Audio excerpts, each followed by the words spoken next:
So you've reached the part of your interview when you're asked if you have any questions. Now perhaps you breathe a sigh of relief. You know you don't have to answer any more questions. Maybe you start to think of what you'll do later that afternoon. Maybe go for a walk in the park. Stop. You're still in the game and there's still points to be scored by asking good questions. I'm your UCL Careers consultant Raj Sidhu, and I'm really excited to get into the do's and the don'ts of asking great questions at the end of interviews. So let's roll the intro and get right into it.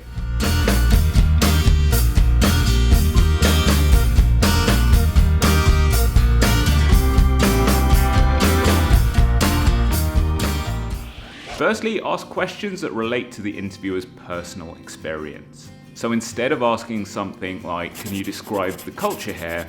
You might get a much better response by asking, I'd love to know how the culture feels for you here. And it's a subtle shift, but a really powerful one. And by asking it in a way that's personal to the interviewer, you ensure that they can actually answer the question.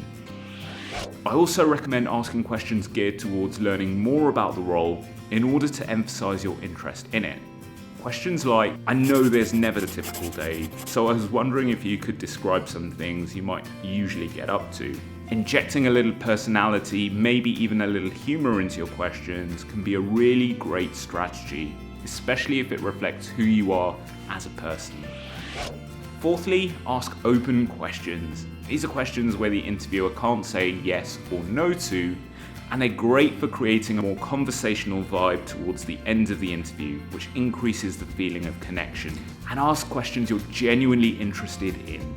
It's cool to be curious. So that's what you should do when asking good questions at the end of interviews. What should you definitely not do? Well, firstly, I'd say don't ask when you'll hear back. You'll hear back when you hear back, plus you miss an opportunity to ask a much juicier question. Secondly, never ask a question that you can find the answer to yourself. For example, who's your biggest competitor? Because it could come across as lazy or disinterested. And thirdly, never say I have no questions unless you're totally not interested in the role, because it will likely be interpreted this way. The interviewers want to see you hungry to learn more, so always ask questions. And lastly, keep your questions to a maximum of 2.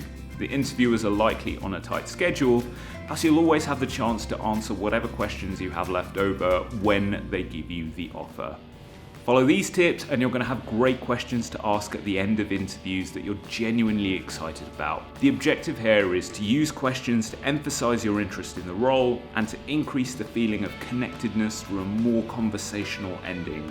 Now, if you want to run your ideas for questions to ask at the end of interviews by me, then include them in the comment section down below, and I'll be giving feedback on each one.